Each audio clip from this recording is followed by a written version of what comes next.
We got some good news, bad news from practice involving participants. D'Amico Ryans had some interesting things to say to myself and other media types. And Stefon Diggs, I'll be damned, he spoke. Let's go inside the locker room.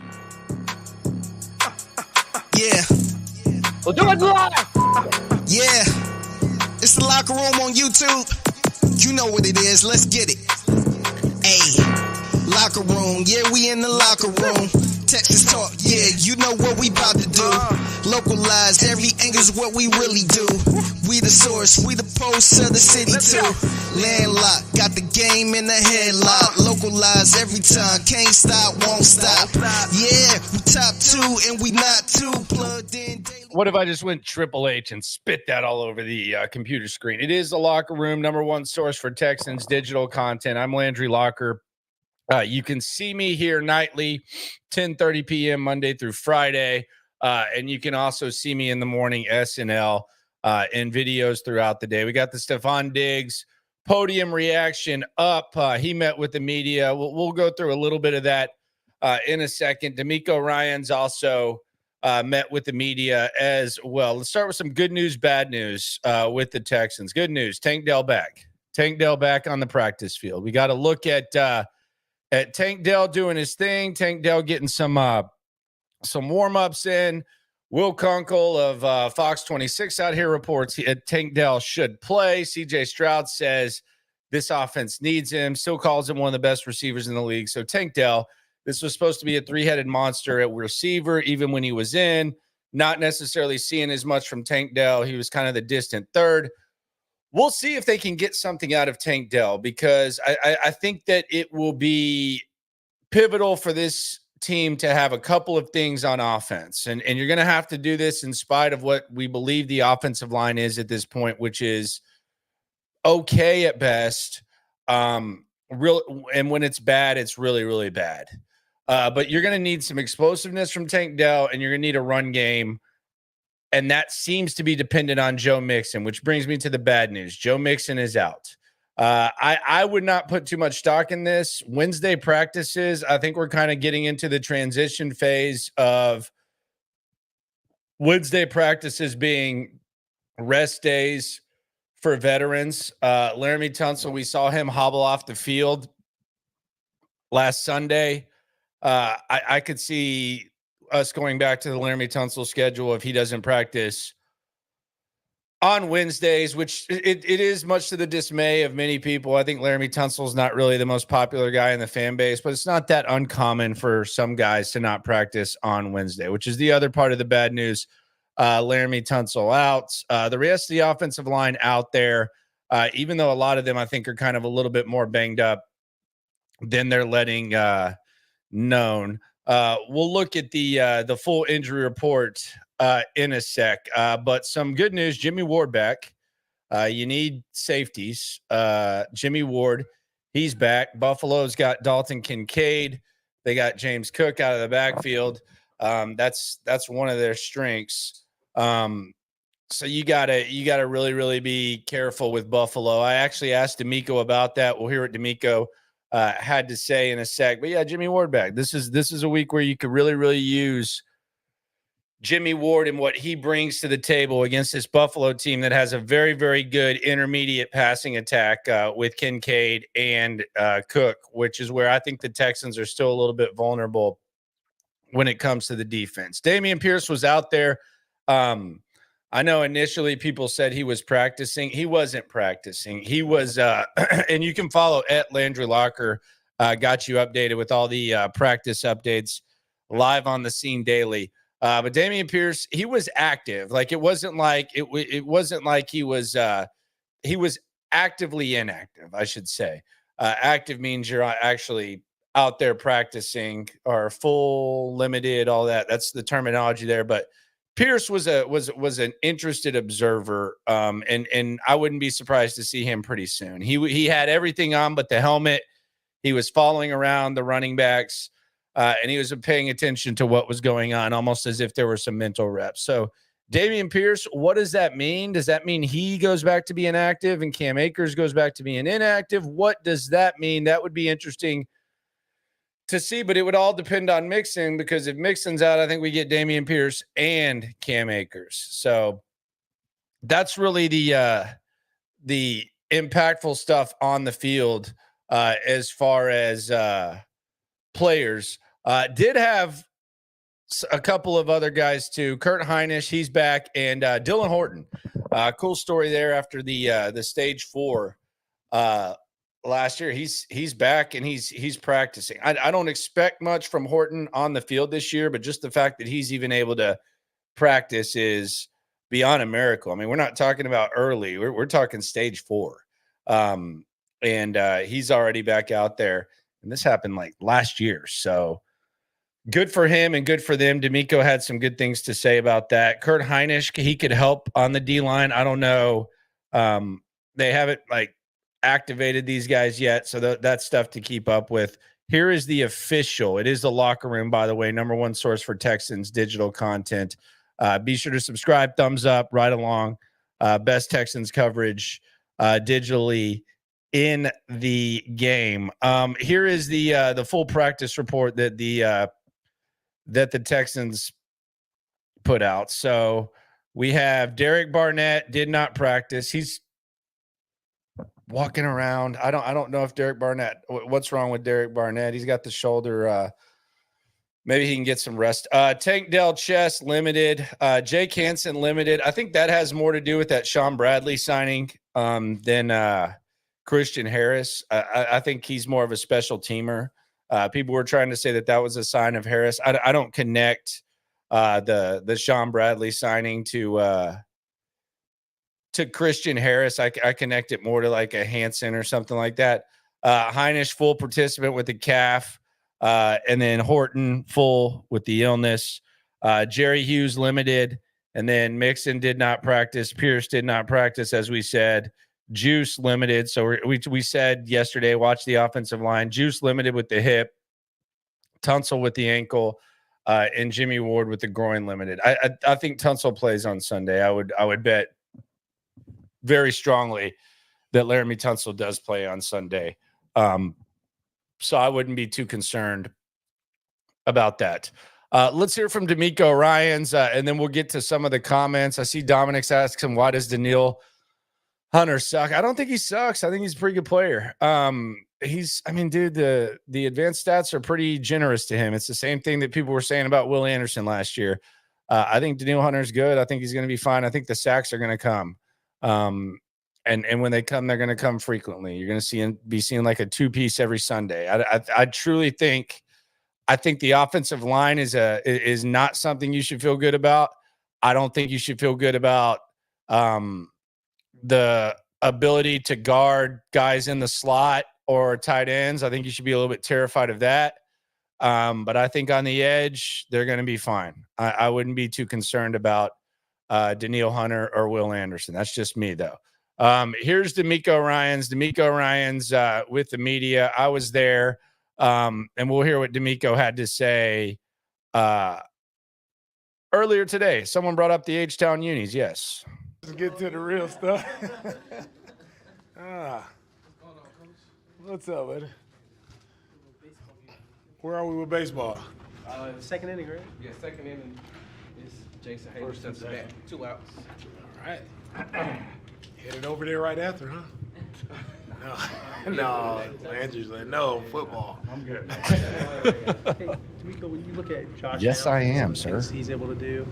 What are some of the major difficulties of defending a quarterback like him? Josh is a really great player.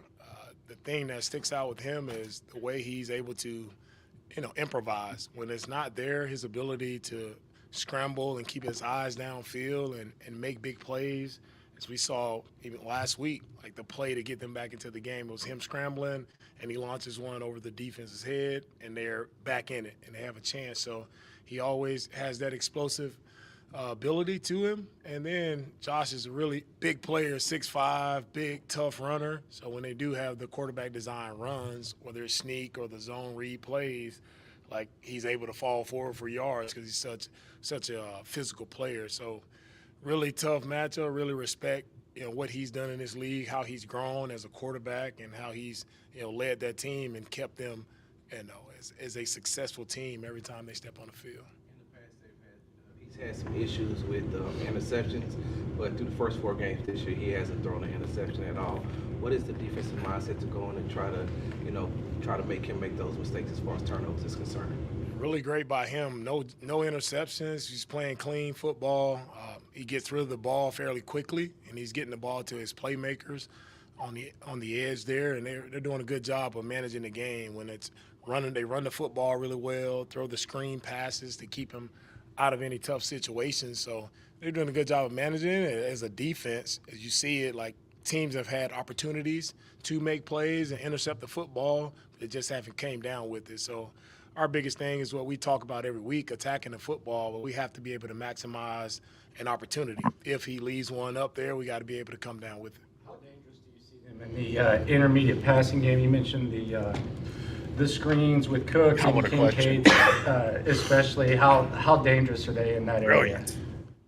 They're very dangerous when it comes to the screens. Like when their playmakers get the ball in Scary. their hand, or this Cook, Kincaid, receiving. Shakir, like when they get the ball in their hands, like Scary. they're tough guys to get down. They run with a physical mindset. Shakir, very shifty player, but he's physical. He finishes the right way. So it's going to be a really nice matchup to see, our physicality matched up versus theirs. What have they been able to accomplish with Joe calling the plays and the operation? It looked like last year they went a lot more run heavy. I think almost doubling the rushing attempts, and then they've done that pretty well to start this season. What have you seen from that? I've seen Joe do a really great job of just managing the game and working well. They worked well together as a team. The way their defense is structured, the way they play, they eliminate the explosives, they make you earn it. Offense, you can see they do a good job of staying on schedule and staying on the field, right? Whether it's running the ball, they've been successful there. Offensive line, really big O-line that do a great job of moving the defensive line, so they have a lot of space that they create. And Joe has done a great job just staying on schedule, and the quarterback takes what's there. Like they're not making mistakes, and that's the thing that sticks out about this team. Like they're not beating themselves with mistakes. They're playing clean football. They're playing disciplined football. Nico, you briefly touched on CJ's throw to Dare in the check down, gain 31 yards last game. I'm wondering, does that show growth in his game? Just having the ability to take what's there and then allowing that to gain the yards you did. The play with CJ and Dare was it was a really nice play by CJ. It does show the growth where he wasn't trying to force a pass that wasn't there. He wasn't trying to force an explosive when the guys were playing too high and it wasn't there. He was able to take the check down, and we see what Dare was able to do. He was able to look through his progressions. So it does show growth, and CJ continues to grow each and every week. Proud of week where he is and the growth that he's shown. Nico, Ryan O'Halloran from the Buffalo News. With Diggs, you talked about him the other day, but on the field. Dude, I want to pause and get media nerdy here and just talk about this guy. So this guy was in the media room. I was like, who the hell is this dude? Bald dude, old guy. What the hell is this guy doing here? And come to find out, this dude's from Buffalo. He's the Buffalo News, and he's covering Diggs, and they flew him in town Wednesday.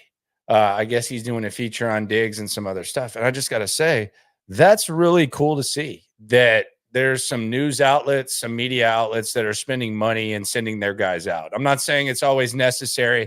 I'm not saying that you don't use your resources right, but I think there's a lot of penny pinching that goes on in media, and it's cool to see that there's other media markets where that goes down. The Chronicle doesn't even have a columnist right now. Like the Houston Chronicle does not have a columnist. Sports Radio 610 is the flagship of the Texans. They never even send a reporter. They don't even have anyone getting sound. That's half-ass. That's garbage.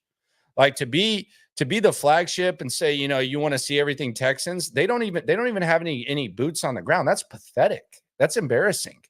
And the Chronicle not having a columnist is a little bit weird. So I thought it was cool to see the Buffalo News sending someone to do a Diggs feature. And meanwhile, you have penny pinching going on where Sports Radio 610 ironically doesn't have anyone in the damn press conference, but upstairs they're doing some PowerPoint presentation. I think that's crazy to me.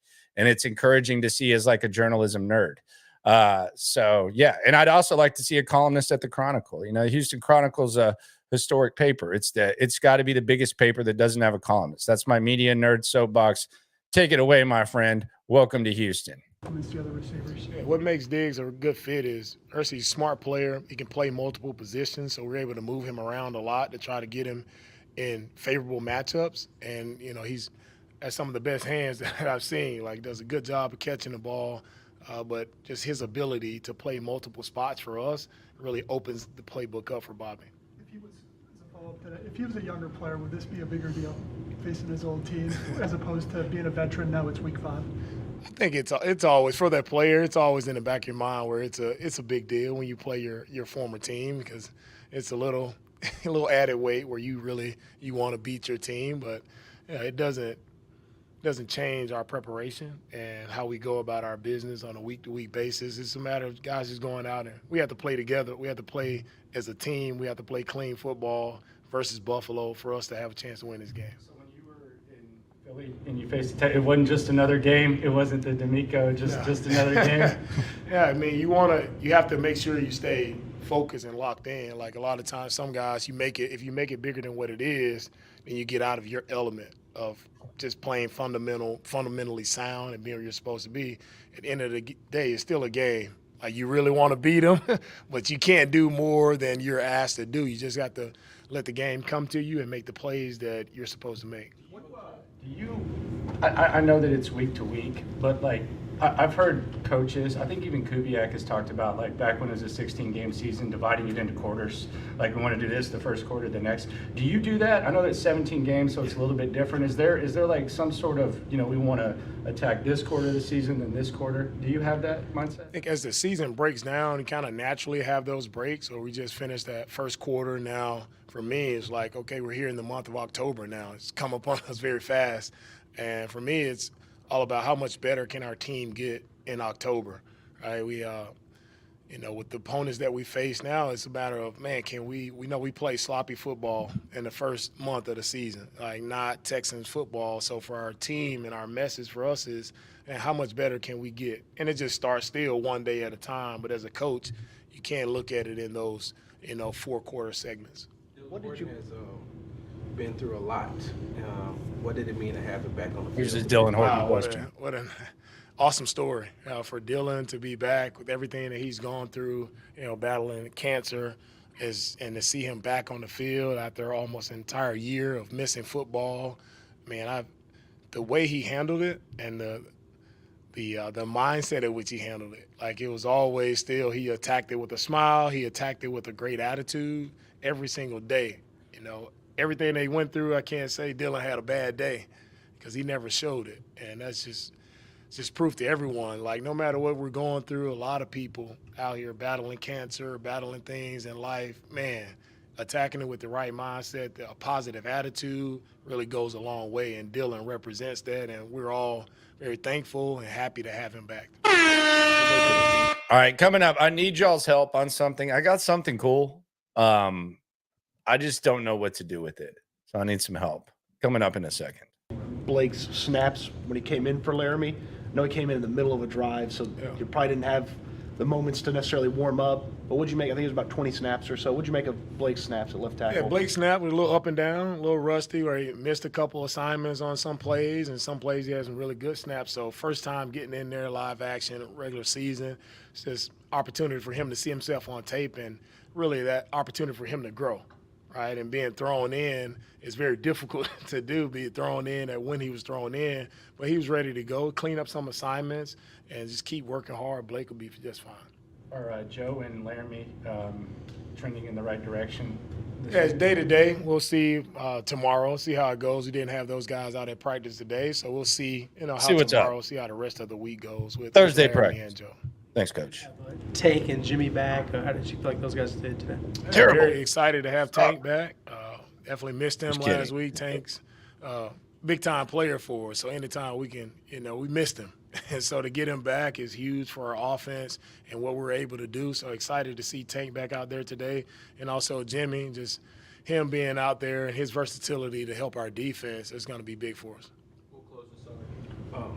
Coach, I know you're not the one to to make excuses, and so I hope this question doesn't come off like that. But when you look at the offensive line and some of the issues that they have, how much of it is due to continuity? I mean, this is Juice playing regularly now at center. You know, you're getting Kenyon back, and Juice also playing next to Shaq. You know, Titus was out, you know, a couple of games last year. So this line is basically playing together for the first time in that first month. How much can you contribute to just the continuity of it? Like you said earlier, Sarge, with the question, not making excuses for our offensive line. It's been, you know, up and down. It hasn't been, shout out to Sarge. All good, and that's part of the season, right? It's part of that first month of the season. You're finding your way, and you're not playing your best ball when you first start, but it's a matter of getting better throughout the season. And that game last week versus the Jags, I saw our O-line take a tremendous step toward getting better.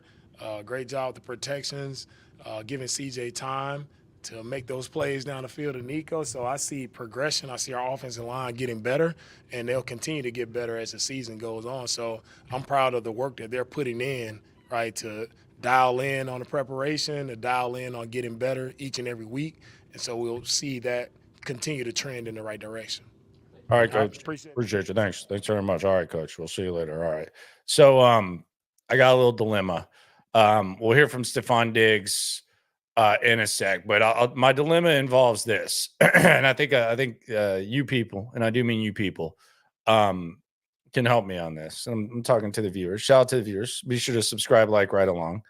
So they're rocking these. These are what they're rocking on Sunday. We're gonna get a look at these uniforms. Look at those. The helmets, beautiful. I think these alternates are gonna be sick. You're using your new threads against Buffalo. I think that's great. There was a nice gesture from Texans PR to the media types. I don't know what to do with this thing. And we'll get into that in a sec. But first, let's hear from old Stefon Diggs. Stefon Diggs facing his former team. He's kind of doing a good job of balancing just another week with it's a big week. But we'll see. The final question we'll hear is mine, which, God, I didn't spit it out very smoothly the first time. I'm not going to lie. I was trying to cover all grounds because there's no follow-up, so I was trying to, add all the layers. But it was very wordy. But we got a really good answer out of it. Let's hear from the man, Stefon Diggs, in a sec. And I need to ask y'all what the hell I do with something to do with those jerseys. Glad y'all are here. But Minnesota, you said after the game, it did feel like something. Do you think this would feel like something? No, not at all, for real. Probably just because it's been a long time since I've been to Minnesota. I was going to say that. I haven't been in that stadium in a long time, so no, not this game. What kind of emotions getting ready to play your former team? Trying to get a win, trying to go 1-0. Obviously, they're a good team. They got a lot of guys that can fly around on the defense. They're smart. So, some of my guys, D-Ham, shout out to D-Ham, and a lot of other guys, but they're a really good team. So we look forward to it. Why was it important for you? I know you've done this a long time too. Why was it important for you to take on a leadership role early on in the game? Well, for me, obviously, going into any good situation, you want to kind of earn the respect of your teammates, earn the respect of your peers first, and your coaches, and then kind of go from there. Especially considering where I'm at in my career, it's just important to me.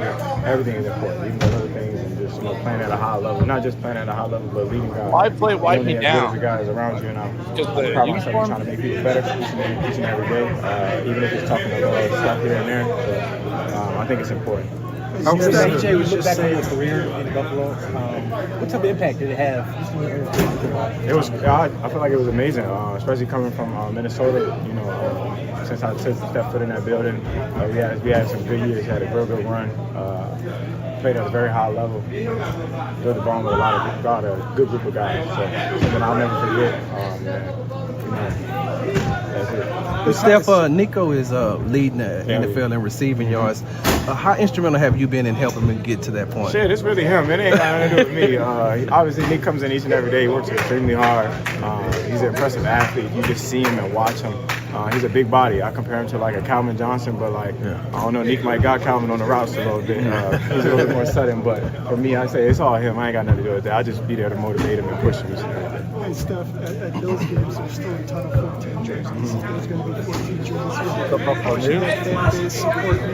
That means a lot. If I could sign them all, I would. If I could take some time out and show those fans that I still appreciate them and still got a special place in my heart, I always will. So for me, obviously, the departure wasn't the best, but they still hold a special place.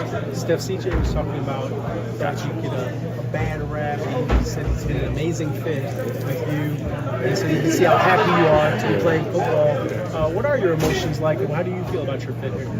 Shit, I mean, it's cool to me. But I had a lot of fun. I mean, obviously when you go to a new team, this is my third time or second time going to a new team, so you don't never know what to expect and what kind of guys you'll be around. But obviously I had a little bit of a rapport with CJ prior to, and it's easy to get a bad rap. World travels fast, but when you get to a place and people get to know you, they kind of get to gauge you for their own personal and their interaction with you, and things usually turn the corner when I get somewhere else. It's usually be smiles and a lot of positive stuff. So I just take it with a grain of salt. I got big shoulders. I can take it. Can you take us through that Russian touch? I was just going to ask, can you take us through that Russian touchdown? CJ said he was out there. Yeah, CJ said he was the decoy actually on that play. Yeah. Actually, we talked about me throwing it to him. He ended up taking two guys. I was trying to get the ball to Neat. Yeah. He had somebody on him, so I went old-fashioned, pop one, run around a little bit. I found the end zone, so it was fun. It's always fun out there. I can tell you one thing. On that football field, in the game, 7 is very impressive. The guys that I'm around, they play at a high level, and it's fun out there. As you can see, it's a lot of smiles, it's a lot of positive energy, but I don't know if you get to really be involved, but it's a lot of fun. I ain't gonna lie, I be smiling a lot. I be talking a lot of junk. In Buffalo, you were kind of in a similar situation where you're trying to go up to the upper tier, trying to take the next step, kind of what they're trying to do here.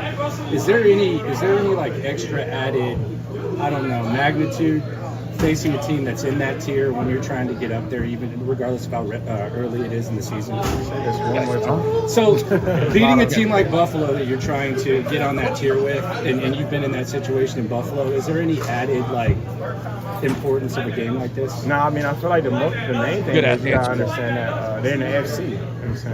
Standing is obviously something real. You obviously got division game, and you got people in the AFC that you got to see along the line. I feel like this schedule, we damn near literally play everybody. So damn near counts as 2 when you play teams like this, especially when they're a good team, obviously. But, trying to reach a goal or trying to get somewhere, you got to take it 1 week at a time. You want to go 1-0 no matter who the opponent is, and I feel like that's the main thing. Obviously, coming out here with a win is what everybody wants. So I don't think that'll jump you into a tier. You won't get a no tier until you get in the playoffs and furthermore. But going 1-0 is going to be imperative. Yeah, and I look at it as 2 games as well, and I think that's really, really important. You got to look at Buffalo as a threat. Like I don't want to sit here and dismiss the division completely, although the rest of the division does appear to be not good. But if you're going to take care of business in the division, what's the next step? It would be positioning in the playoffs. You don't want to go to Buffalo. You just don't. It's hell. It is hell in January. How many times have we seen playoff scenarios, even like December games, where they have to postpone it? They have volunteers shoveling snow. They moved the game back 2 days last season. Their first playoff game, because for whatever reason they're not building an indoor stadium, which is weird. Even their new stadium's not going to be. That's weird. But you don't want to go there. So when he says it's 2 games, you get that head to head, and you start looking at Buffalo. I think it's only the natural thing to look at. And amidst all the you don't jump into the tier. I agree with that. It only matters what happens in the playoffs. I do think when he says it's damn near 2 games, almost like a division game, I think that's why this game is so huge for the Texans. It's massive. Because Buffalo, regardless of what you think or how good you think they are or who you think is better and all that, this is the type of team that you think you're going to be perhaps seeing again. And there's the difference, quite frankly, last year. I don't know if it's the case this year because we haven't seen how much this team has developed and what they're capable of. Last year, the difference between going to Buffalo and not going to Buffalo was a win or a loss. And I don't even know if they beat Buffalo in Houston. I don't know. But I know that if they would have gone to Buffalo last year, that's a loss. It's cold as hell. It sucks. And it's not something you want to do. And that's why I think this game is big, especially with Buffalo banged up, to take advantage of that and get that taken care of. Not the end of the not the end of the world if they don't, you don't completely dismiss being able to finish ahead of Buffalo, but avoiding Buffalo would be nice. I think we can all agree on that. Hell, they've lost twice to Baltimore. Baltimore hadn't even come here. So, I mean, that will change, but I mean, they lost 2 to them, and they haven't even come here. The first time they're going to come here is in December. You don't want to go to Baltimore. You don't want to go to Buffalo. You don't want to go to Kansas City. And you're right there in that mix. So I think that's what's important. So I got a little dilemma. Very nice gesture by Texans PR.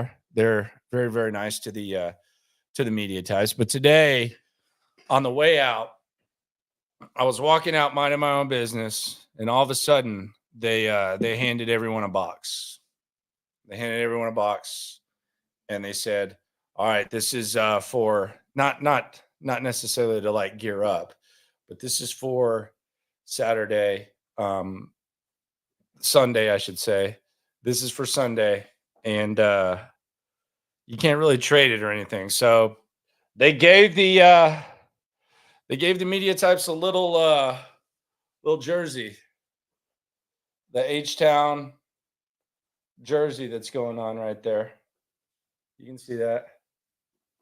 Now, some people would say, well, you got to keep your journalistic ethics and not accept that gift. And I would agree, and I would understand where you would say that. I mean, I think it's a little bit different now.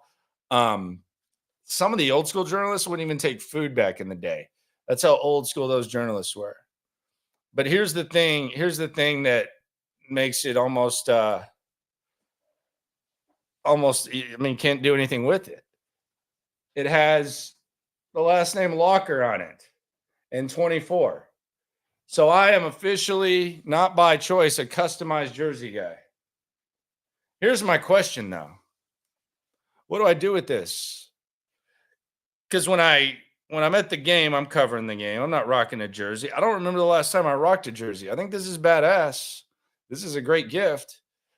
I also don't know if I can walk around with my own name on a jersey. Like, I have stuff from like softball games.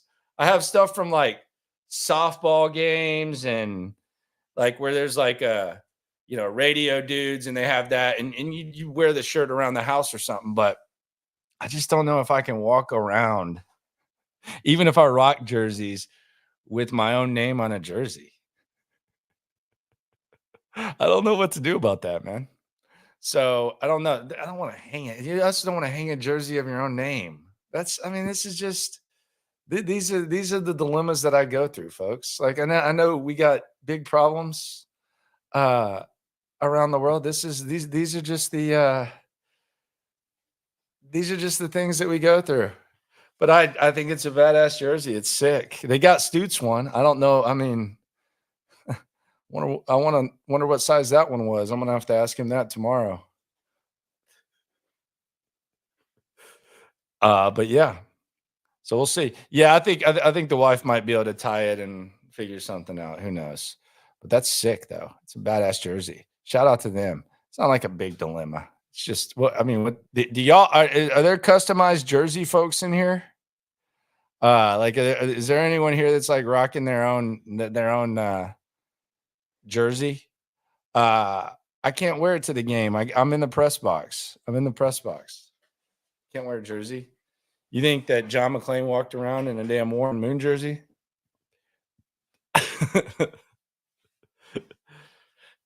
McClain would be such a hardo if he got one. I don't know. Wear it to lunch with McClain. That's a good idea. Someone said they'll take Stoots jersey. Yeah, it's sick. Really, really cool. Those are nice jerseys. I'll say that. All right, so the Rhino says he has his own jersey. There you go. You can pull that off. That's a nickname, though. That's like the Rhino. I can respect that. No doubt. So I don't know what I'm going to do. Decisions. Who knows? Dominic can't be talking about jerseys. He bought a Tunsil jersey. This guy right here. He bought a Tunsil jersey. He's in New Jersey, and he's supposed to rep the Texans, and he bought a Tunsil jersey. Way to represent, buddy. Thanks. That's really nice representation there, bud. A Landry Tunsil jersey. Just walking around New Jersey. Great, dude. Thank you. Keep representing, Dominic.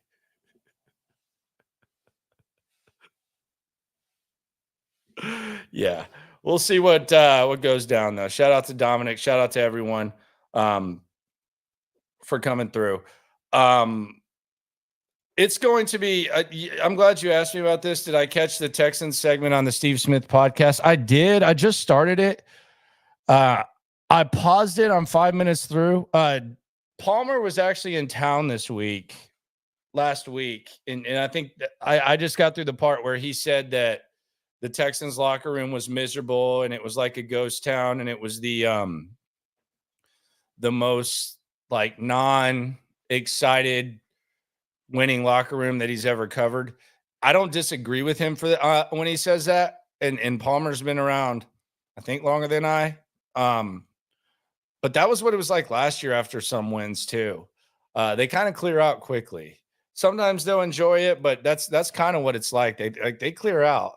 And I've gotten to the part where Steve Smith's basically saying when you have such a standard, sometimes winning can almost be miserable. I don't know if D'Amico's making it that way, but I do think that there's a clear case where the players are saying they haven't played well despite winning 3 games. So there is that. I'll go back and I'll watch this podcast because I like James and I like Steve Smith a lot. They titled it Houston, We Have a Problem Now. Like, come on. Like, what? James should know better. James lived here. Like, it'd be one thing if Steve Smith did it, or if it was like a Tom Pelissaro or Mike Garofalo type of podcast. By the way, congrats to Garofalo for getting the Dylan Horton news. He did his thing. He put that thing out before anyone. But I mean, come on. Houston, we have a problem. We can't be doing stuff like that. That's terrible. That's terrible. Dead Shred 9 says anyone talking down on Moon needs to research Houston football. No ring, but a very good QB. Who's talking bad about Warren? I don't think anyone's ever talked bad about Warren. And I'm pretty sure that most people know that Warren Moon was good, at least in here. Dead Shred 9. Yeah, I don't know. Who you talking about? Because I said McLean was rocking a Warren Moon jersey. I was just trying to name the best Oiler. And whose jersey you'd rock. I don't think no one's talking bad about Warren. Not around here. I can promise you that. For sure. I like these jerseys. These jerseys are tight. I said I don't like the home jerseys. I think the home jerseys are too similar. These are badass. Look at that. You got the blue in the pattern. See that? Got the NFL up there. Then you got the blue out there. Look at the sleeves. You got the Texans thing right there.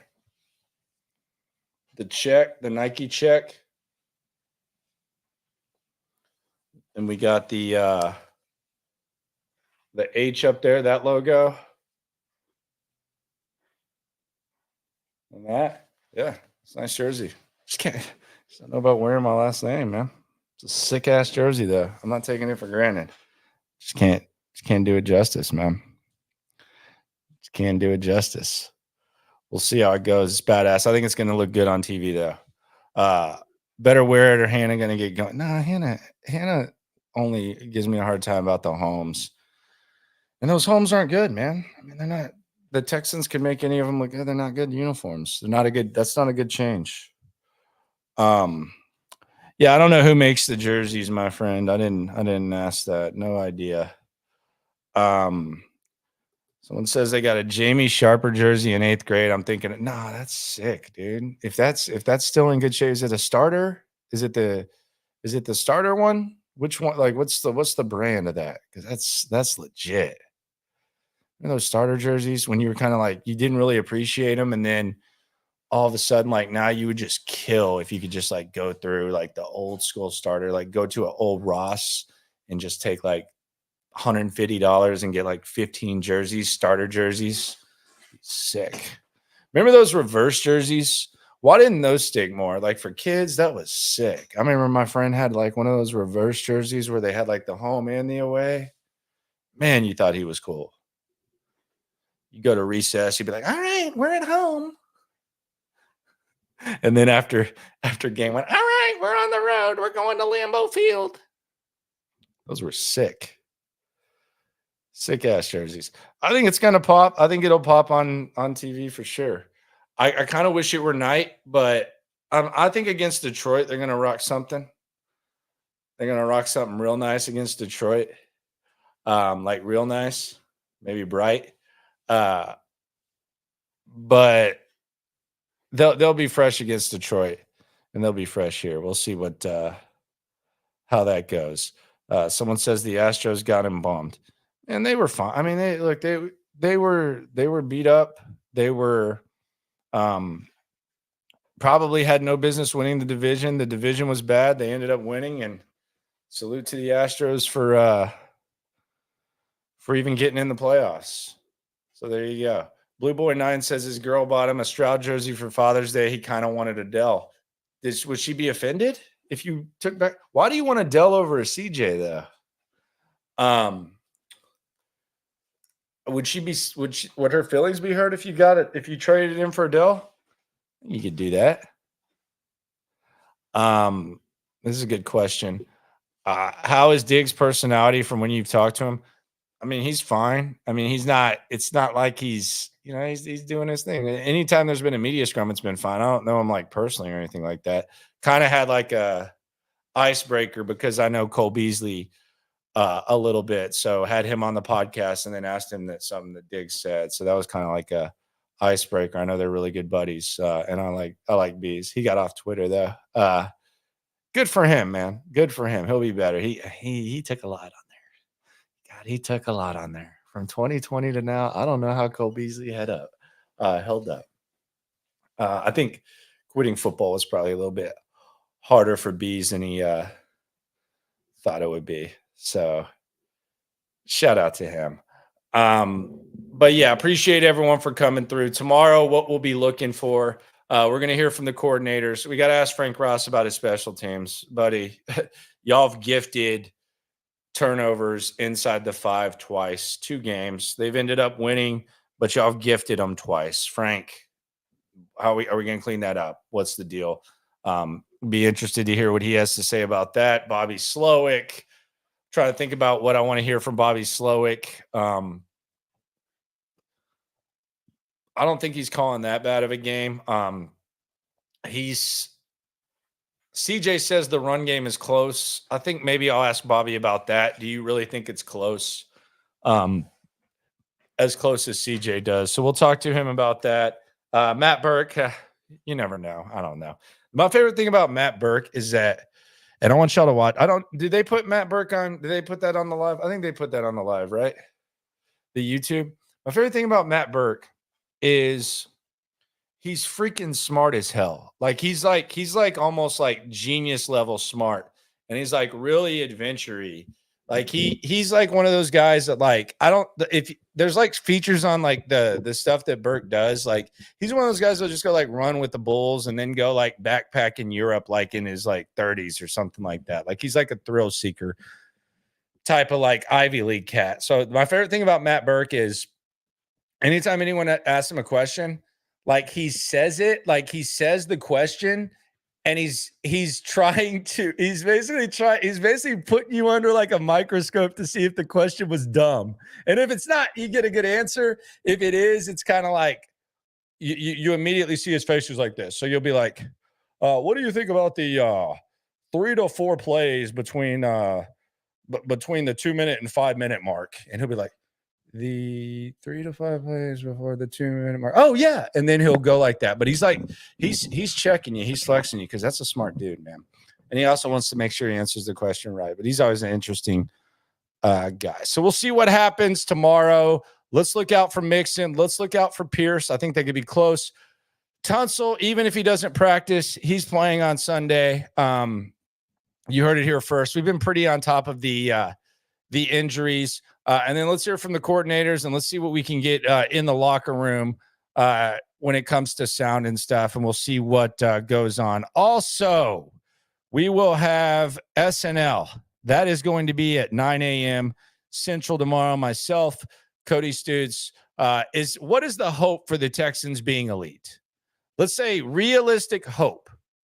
What does the recipe for the Texans being elite look like? We'll talk about that. We'll talk about something crazy that CJ Stroud said and something really interesting that Diggs had to say as well. That's SNL Daily Collaboration, Monday through Friday. Appreciate y'all for coming through. Be sure to subscribe. Be sure to like. Be sure to ride along. This is where you need to get your Texans coverage right here. Recommend Cody Stoots' channel as well. Also recommend Seth Payne's channel as well. Big fan of them for sure. Appreciate you for coming through. Always remember, when it comes to this Texan stuff, we're all in it together. I'm going to try to figure out what the hell to do with this jersey. Bye-bye. We not too plugged in, daily digital on YouTube. We got taste for days, opinions to give, we got takeaways. If it's up, then it's up, we number one. You don't need to try your luck. Locker room, yeah, we in the locker room. Texas talk, yeah, you know what we about to do. Localize, every angle's where we really